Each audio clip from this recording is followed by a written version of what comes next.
The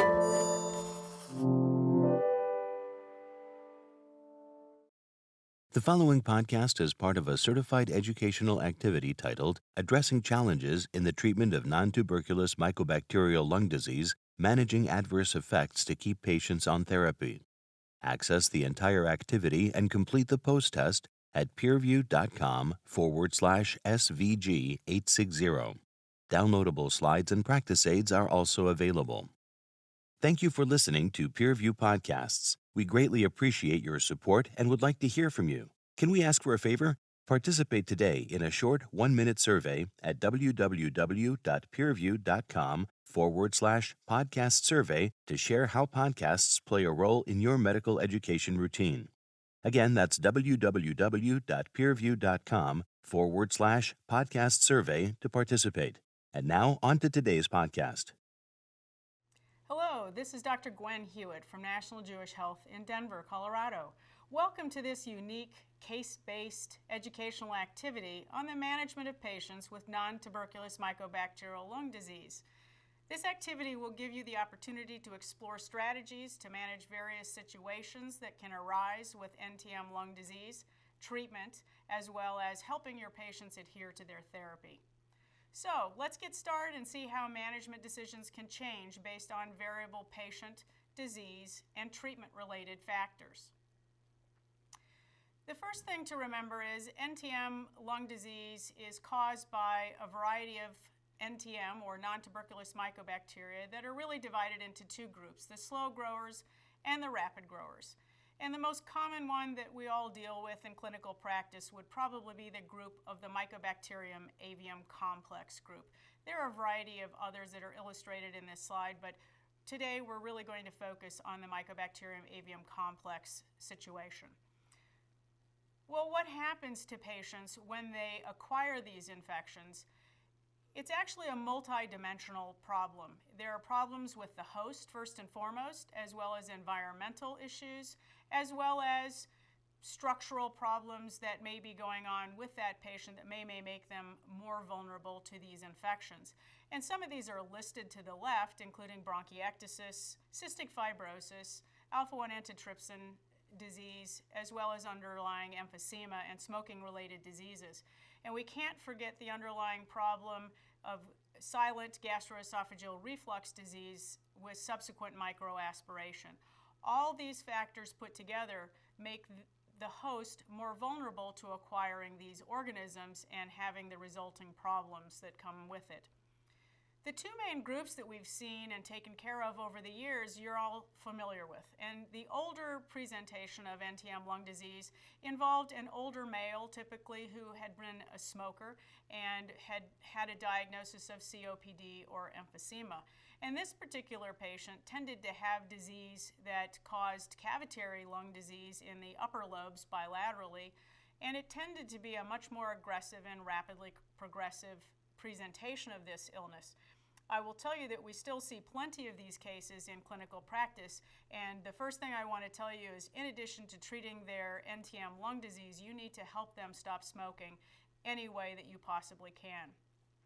The more common scenario that we see now are what are called the Lady Windermere syndrome, and these are generally older females that may have some structural skeletal abnormalities such as curvature of the spine or scoliosis, and then breastbone deformities such as pectus excavatum. They may also have some cardiac issues such as mitral valve prolapse. And this particular patient generally starts out with a mild form of the disease that's nodular and what's called tree and bud infiltrates, but as it progresses to a more severe form, it may involve structural problems with the lung tissue, particularly in the middle part of the lung zones in the right middle lobe and lingula. And this tends to be a much more slowly progressive disorder. Well, fortunately, we have new diagnostic and treatment guidelines that just came out this year in 2020. And it's really a triad focus of how do we make a decision when we're going to launch into treatment, when you need to talk to your patient about whether antibiotics need to be started. The first thing we look at are symptoms. Is the patient experiencing some cough, fatigue, shortness of breath, anything of that nature? Next, we need to make sure that we get a CT scan of the chest I will say that a chest x-ray is not good enough and certainly not standard of care today. So we would do a CT scan of the chest without contrast to assess whether we are at an early stage of this infection with just nodular or perhaps even tree and bud, which is earlier disease, or more advanced disease showing focal bronchiectasis and, in the worst case scenario, cavitary lung disease. The next and last diagnostic criteria is where we're going to obtain respiratory samples. And now we'd like at least 3 specimens over the course of at least a week that would ultimately all grow mycobacteria, and certainly preferably each of those positive cultures would show the same type of non-tuberculous mycobacteria species so that we could make a good decision that it's time to offer treatment to your patient. Well, let's start with our case.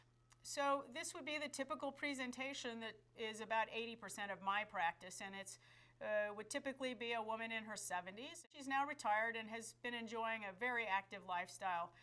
But unfortunately, she is noticing the onset of cough, which started as a dry cough and now is intermittently productive. And additionally, she's lost about 5 pounds, which was unintentional, and she's noticed an increase in her fatigue level as of late. Her past medical history is pretty benign. She has mild COPD, and she has a previous smoking history, which is only about a 15-pack year history of smoking. She's only on a long-acting bronchodilator for her major medical control for her COPD. She's thin, and her BMI is only 20. And fortunately, you as her physician have already started the process of thinking about whether she has NTM lung disease and obtained sputum cultures as well as a CT. And lo and behold, the CT scan shows she has fairly advanced disease in her right middle lobe and lingula with focal bronchiectasis in these areas. And she's had multiple positive sputum cultures. So you've got all 3. You've got positive symptoms, positive cultures, and changes in the radiograph indicating that this is the time we need to start talking about treatment, and likely treatment is warranted. So we've chosen a scenario on this first choice with a decision point of whether or not to embark on daily treatment, and we have decided on that. And daily treatment is going to involve 3 drugs, a macrolide, which usually will be azithromycin, ethambutol, and a rifamycin, which in our practice we tend to choose rifampin over rifabutin because we believe that rifampin has a lower side effect profile and better interactions with azithromycin. So we've chosen this for our patient, Julie. And a complicating variable of no culture conversion after 6 months of being on these 3 drugs. Well, this is an illustration of what our typical treatment algorithm would be for a patient that does have MAC.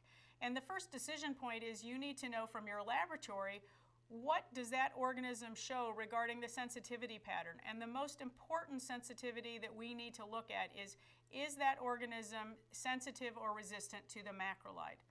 Well, we can all hope that it is macrolide sensitive because that is the cornerstone antibiotic in the 3 major antibiotics that we use as a triad to treat this organism. So if the patient has macrolide sensitivity, we move to the left side of the algorithm chart, and she has pretty severe bronchiectasis, so she would be a more severe presentation of this, so we would want to go to the far left and use daily treatment with rifampin, ethambutol, and azithromycin.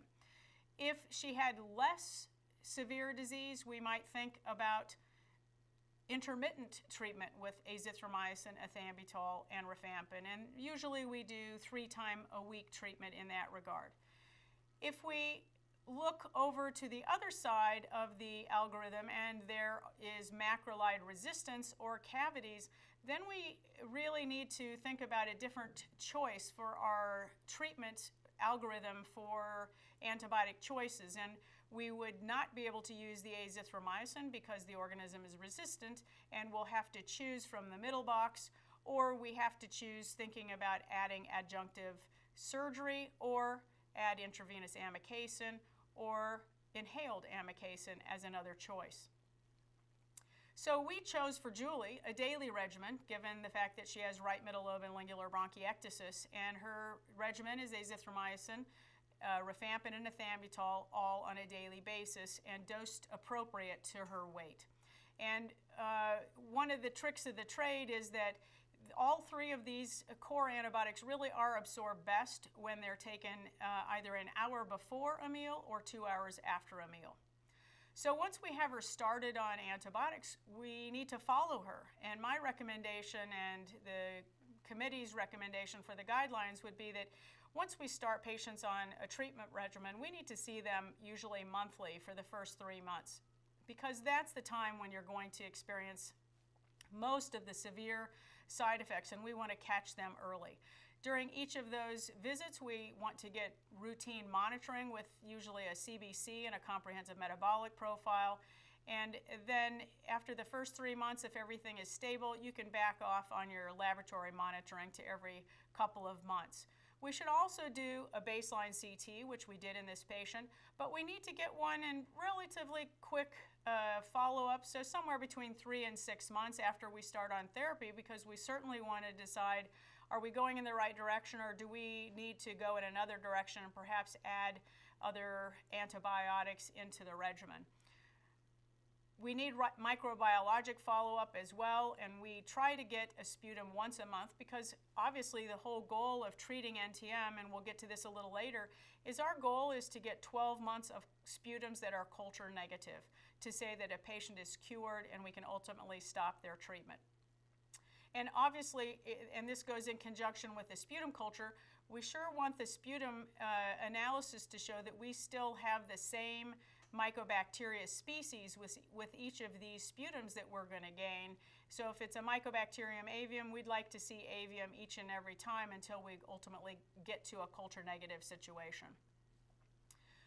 According to the updated ATS and ERS and IDSA guidelines, a patient with pulmonary MAC disease who failed therapy after at least 6 months of therapy with guideline-based treatment, the addition of ALIS, or amikacin liposomal inhalation solution, to the treatment regimen is recommended rather than continuing on standard regimen only. And what is ALIS? So it's amikacin liposome inhalation, and ALIS is an amikacin sulfate solution. It's pre-dosed at 590 milligrams of amikacin base and encapsulated in liposomes for inhalation delivery. ALIS was designed to increase amikacin uptake into the alveolar macrophages and airway biofilms, and these are two areas that we were really unable to get into with other formulations of non-liposomal amikacin that we would use for inhalation. And additionally, this formulation helps limit systemic exposure as opposed to when we would give amikacin intravenously. Since Julie's been on daily guideline-based therapy with no culture conversion after 6 months, this would be deemed refractory or a failure at this point in time. And so we need to look at our options of bolstering her treatment regimen, and that certainly includes the initiation of ALIS as one of our choices. Please select a different case scenario or view the conclusions using the buttons above. You've chosen a scenario with a decision point of daily treatment with guideline-based therapy, including a macrolide, ethambutol, and rifamycin for Julie. And a complicating variable of the patient experience includes adverse effects, and also wanting to discontinue therapy because the patient is just having a difficult time adhering to this complicated regimen. Well, we're continuing to monitor her, and she continues on the daily therapy with all 3 drugs, but unfortunately she's starting to experience a myriad of complications and side effects. And these are so common when you initiate anyone on a 3-drug regimen.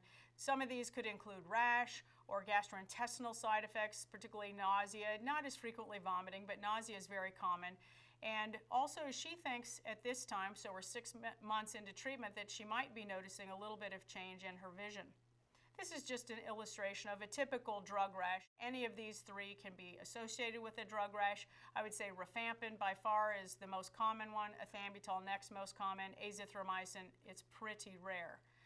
All of them can cause nausea and vomiting, some more than others. Rifampin is usually the one that is most often associated with any type of severe nausea or vomiting. Azithromycin can cause hearing loss and QT prolongation. Rifampin and the rifamycins can contribute to hepatitis and bone marrow problems such as leukopenia and thrombocytopenia, and also can give you an autoimmune-like syndrome, which feels like a case of influenza. It's also important to educate your patients about these side effects for them to watch for so that they can contact you if they are experiencing any of these things. Also, be sure that you let your patients know that their sweat and urine is going to turn orange so they don't get unnerved by that when they start taking that medication. And then one of the most important things to educate your patients about is if they are on ethambutol, be sure and tell them that ethambutol has rarely, but not insignificantly, been associated with inflammation of the optic nerve or peripheral nerves. So you need to educate them about what to watch for if they're on that.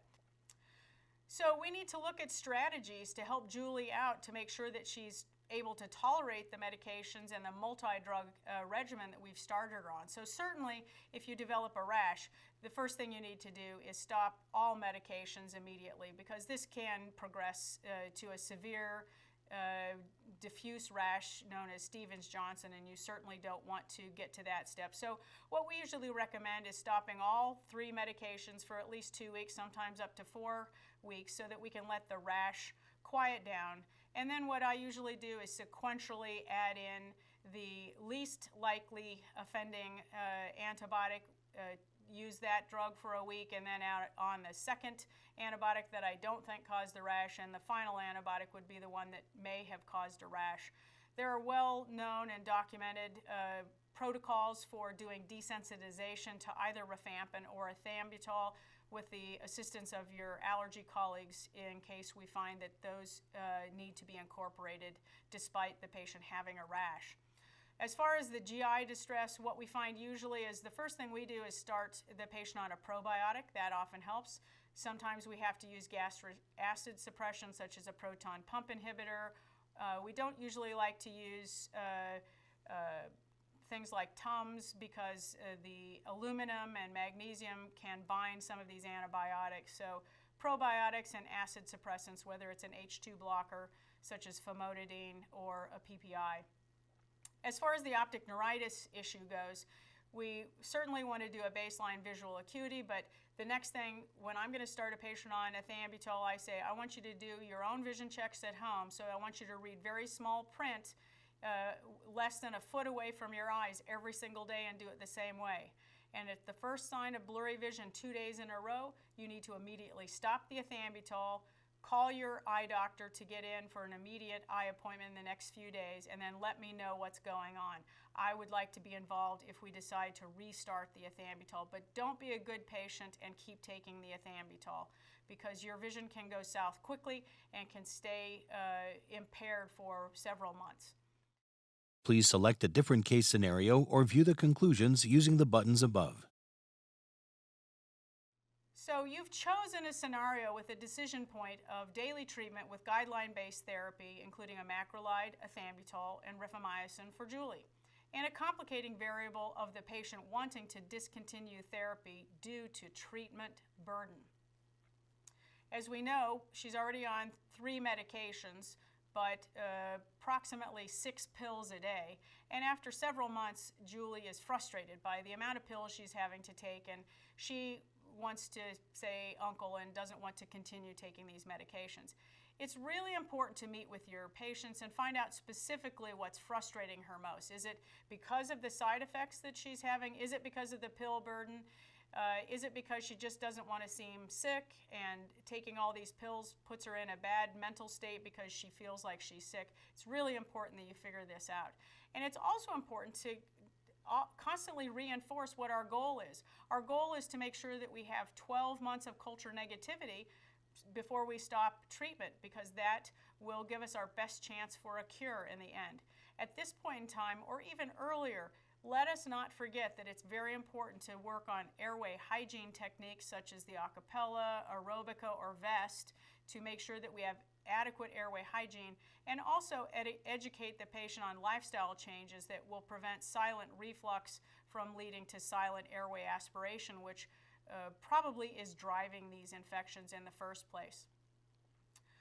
Well, it's really important to understand the factors that we use in decision making as to whether or not to treat NTM. And this is important to share with your patients as well, because we know that 10 to 15% of patients diagnosed with MAC lung disease have a spontaneous conversion of the sputum to AFB culture negative. So in fact, we probably didn't need to treat them at all.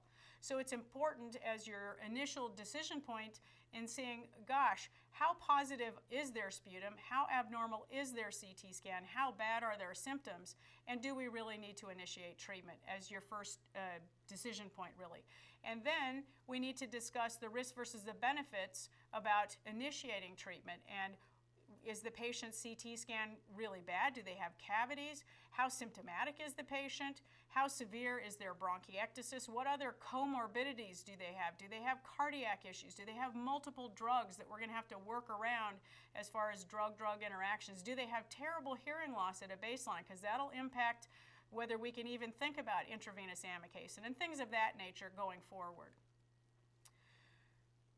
Another thing we need to look at is we know that people that are infected, that are not treated, that really needed treatment, have a faster and more precipitous decline in their airway function, including the FEV1 decline and the FVC decline. And those plummet if you are supposed to be treated and need to be treated and are not treated successfully. And that's important to share with your patient, because they will have a decline in their pulmonary function and they likely will become more short of breath. We also know that if you have evidence of nodular bronchiectasis associated with MAC infection and on CT scan you follow them, if you don't treat these people, your CT scans are clearly going to progress. And this is in certainly well over 95% of the people. So if you have a high burden of disease, you have symptoms, and you have an abnormal CT scan, if you don't treat these people, they will get worse. Then the last thing is we know that if you have progressive microbiologic data showing persistent positive cultures, you're going to lead to more radiographic progression and bronchiectasis, then to cavities and worse symptoms, most certainly. So this is really important not only for you as the clinician to help make the decision, but you need to talk to the patients about what is going to be involved with treatment. They're going to need at least 3 medications, sometimes more. Educate them on the things to watch for regarding side effects and how we're going to take care of those side effects should they occur, and that you know how to do that. But also to use additional therapeutics that are not medication, such as airway clearance devices, and the importance of trying to keep your quality of life going forward, and the importance of exercise and staying hydrated so that your mucus is thinned out a little more. So with Julie, it's really essential that we have good communication strategies in place. And in addition to the physician-to-physician discussions, we want to utilize the patient portal. We want to utilize our nursing staff to help communicate with the patient, as well as there are now multiple NTM patient support groups around the country that can help patients with their travels through this disease treatment process.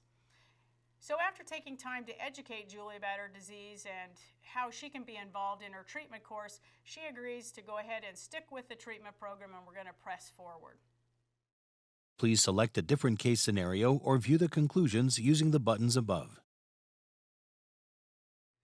You have chosen a scenario with a decision point of adding adjunctive therapy to guideline-based treatment and a complicating variable of no culture conversion after 6 months of therapy.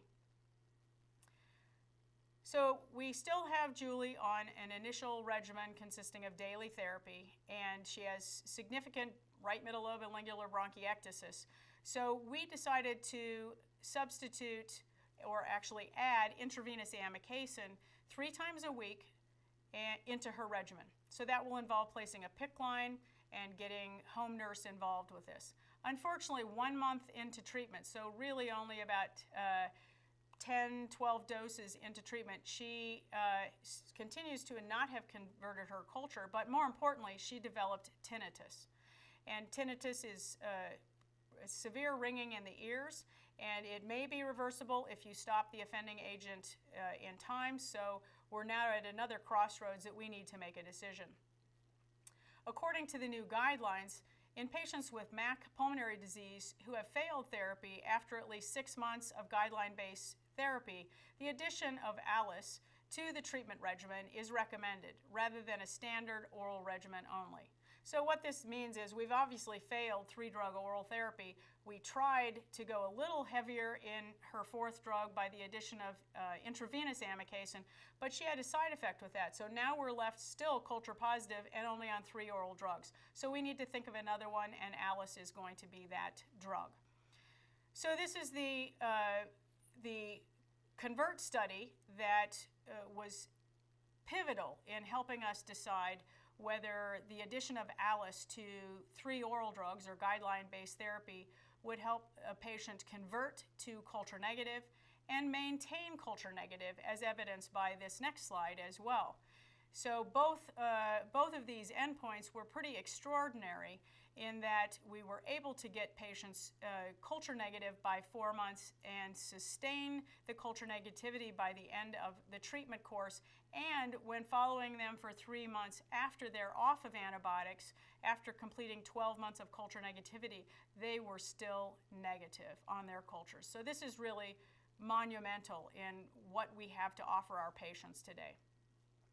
Since Julie has not achieved culture conversion 6 months after guideline-based treatment and the addition of intravenous amikacin, it's decided to try ALIS instead of intravenous amikacin. Please select a different case scenario or view the conclusions using the buttons above. You have chosen a scenario with a decision point of adding adjunctive therapy to guideline-based therapy and a complicating variable of the patient experiencing adverse effects and wanting to discontinue therapy. So Julie's regimen now has included ALIS in addition to her guideline-based therapy, but she's been experiencing dysphonia, which she finds quite bothersome, and she's indicating to us that she doesn't like being hoarse, she can't talk on the phone, and she might want to stop. Dysphonia is a common adverse effect associated with ALIS and occurs in approximately 40 to 50% of patients. I would say it's at least 50%, and in my experience, it's probably a slightly higher percentage than that. But it doesn't cause a sore throat for the most part, it just causes hoarseness or loss of voice. Also, ALIS is associated in about 1/3 of people with an increased cough when you're on the medicine, particularly on the days you're taking that. And much less common is shortness of breath or dyspnea. We've developed several strategies for managing the dysphonia caused by ALIS, and the first important thing to do is before you start your patient on ALIS, let them know that this is to be expected. And so it's not a surprise to them. And it's more often than not temporary and will improve with time. And for whatever reason, we find that the 1 month time period, the dysphonia, even if we press on, the dysphonia tends to improve significantly at the 1 month time period. We're not quite sure why. In the meantime, gargling with some warm salt water after administration of ALIS really does help decrease the amount of dysphonia. It's always important to remember to pre-treat with a bronchodilator prior to using ALIS, because this not only will allow the medication to penetrate deeper into the airways, but it tends to help with dysphonia, I think. The other thing that is often very helpful is instead of giving ALIS daily if they develop significant dysphonia, is cut it back or stop it for a week, let things quiet down, and then when you resume ALIS, maybe only do it 3 times a week for a week, and then increase it to 4 treatments a week, and then gradually increase to see if we can get back up to 7 days a week. So these tricks of the trade really do help, I have found. Please select a different case scenario or view the conclusions using the buttons above. You have chosen a scenario with the decision point of adding adjunctive therapy to guideline-based therapy and a complicating variable of the patient wanting to discontinue therapy due to treatment burden. Julie's daily regimen currently consists of daily azithromycin, rifampin, ethambutol, and Alice. After several months, Julie is frustrated by the demands of daily therapy and would like to stop. As we've discussed, it's really important to understand what your patient is experiencing, and in this case, what is frustrating Julie. If it's her inability to attain culture conversion because you've communicated that along the way, we just haven't quite gotten to culture negative, then it's time to look at other problems. It might be a secondary reinfection from silent aspiration or GERD that may be involving a different organism. Or it could be that she has such focally destroyed lung tissue in the right middle lobe and lingula that we can't even get drugs to where they need to go, so we need to consider about the possibility of surgical resection. And in that case, you always want to make sure that you have the patient on adequate antibiotics before and for several months after surgery, if that's the route you're going to go into. We'd also want to discuss the current side effects she's experiencing, such as nausea, or if she's experiencing vomiting, how do we take care of that? And if we haven't yet added things to help with the nausea and vomiting, we can certainly deal with that with famotidine or a proton pump inhibitor. Alice is very commonly associated with hoarseness and dysphonia, and it's usually a self-limited problem that goes away after a month's time, or is certainly manageable after a month's time. So it's important to give her ideas of things that you can do to help administer that medication with the fewest side effects possible.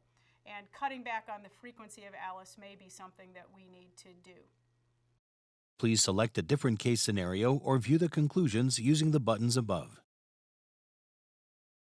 Patients should be educated about possible adverse effects associated with treatment for nontuberculous mycobacterial lung disease and should be told to contact their physician about any effects they are experiencing, such as rash, gastrointestinal effects, or changes in vision, in order to manage them immediately. Effective communication with patients is essential to helping them adhere to therapy and to reinforce goals of treatment, as well as other measures patients can take to improve their health. In patients with MAC pulmonary disease who have failed therapy after greater than or equal to 6 months of guideline-based therapy, the addition of Alice to the treatment regimen is recommended rather than a standard oral regimen only, according to the 2020 ATS, ERS, ESC-MID, IDSA, NTM guidelines. Dysphonia may occur during treatment with Alice but usually improves significantly by 1 month and can be managed with certain strategies. Thank you for listening. Download materials and complete the post-test for instant credit at peerview.com/SVG860. This activity is supported by an educational grant from INSMED. This activity has been jointly provided by Medical Learning Institute Incorporated and PVI, Peerview Institute for Medical Education.